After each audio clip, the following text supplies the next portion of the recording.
कल मैं जिंदगी में पहली बार कोतवाली गई। पहली बार पुलिस कोतवाली को अंदर से देखा। बहुत अजीब लगा। मैं घूमने नहीं गई थी, मुझे तो पुलिस ने नोटिस भेजकर बुलाया था। क्या आप जानते हैं मुझे क्यों बुलाया गया था? मैंने कोई चोरी नहीं की थी, किसी को गाली नहीं दी थी, मैंने इलेक्टोरल बॉन्ड भी नहीं खरीदा था और नहीं बीफ कंपनियों से चंदा लिया था। मैंने तो वोट भी नहीं चुराया था, लेकिन फिर भी मेरे खिलाफ एफआईआर दर्ज की गई और पूछताछ के लिए मुझे नोटिस भेजा गया। जानते हैं मेरा अपराध क्या था? मेरा अपराध ये था कि मैंने इस देश के प्रधानमंत्री से 4 सवाल पूछ लिए थे। मैंने इस आजाद लोकतांत्रिक देश के एक आजाद नागरिक की हैसियत से इस देश के प्रधानमंत्री की आलोचना कर दी थी। बस ये बात सरकार से बर्दाश्त नहीं हुई, होती भी कैसे? एक किसान परिवार की मामूली लड़की की इतनी हिम्मत कि वो प्रधानमंत्री से सवाल पूछ ले। औकात क्या है इसकी? तो बस भाई, मुझे मेरी औकात याद दिलाने के लिए नोटिस भेजकर थाने बुला लिया गया और मैं गई भी। क्या करती? कानून के हाथ बहुत लंबे होते हैं। बस वो अंकिता भंडारी के असली गुनहगारों तक नहीं पहुंचते और स्पेशल सर्विस मांगने वाले भाजपा के वीआईपी भी उससे बच जाते हैं। कानून के ये लंबे हाथ इंदौर में गंदे पानी से हुई मौतों के जिम्मेदारों तक भी नहीं पहुंचते।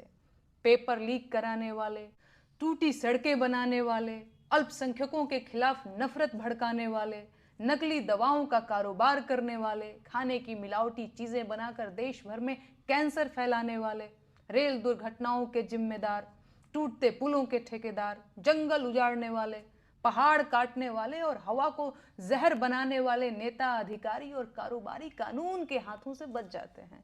लेकिन नेहा सिंह राठौर कानून के मजबूत और लंबे हाथों से नहीं बच सकती, क्योंकि वो प्रधानमंत्री से उनकी जिम्मेदारी पर सवाल पूछ लेती है।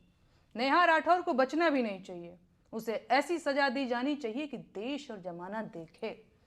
उसे उसके मुंह में जबान होने की भरपूर सजा मिलनी चाहिए। जिन बेटियों की दुश्मन पूरी भाजपा है, नेहा पर उनके लिए आवाज उठाने की सजा भी मुकर्रर की जानी चाहिए। बेरोजगारी के मुद्दे पर बोलना भी क्या छोटा गुनाह है? महंगाई पर गीत गाना क्या वित्त मंत्रालय से बगावत नहीं है?